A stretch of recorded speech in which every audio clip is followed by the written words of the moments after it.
because when it hit the showrooms in 1984, no one got it.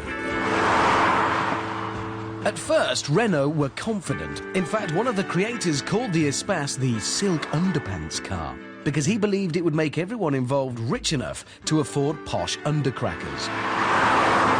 But when the early sales figures came in, their underpants were in fact brown, because in its first month, the Espace racked up worldwide sales of 9. That's it. 9.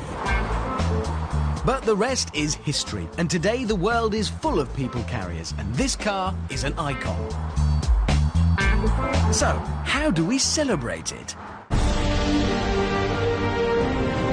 Well, you can't say a car has ever really arrived until it gets its own classic racing series. There's the historic Ferrari Maserati Championship, and Aston Martin's got one, and Jaguar. They all do them. And so we come to the inaugural historic People Carrier Racing Championship race. We think this sport has great promise.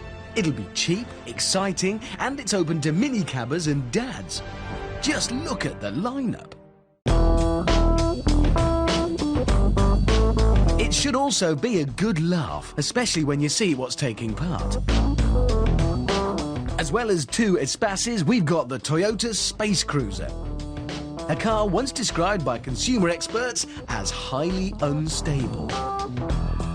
The Mitsubishi Space Wagon, the lowest car here, and that's got to be good for handling. And then we come to this, the Toyota Previa. Now, this one has an ace up its sleeve because it's mid-engined, just like a Ferrari. And finally, the Nissan Serena, for many years Britain's slowest accelerating car, with a 0 to 60 time of 28 agonising seconds. All of them picked up for a few £100 apiece.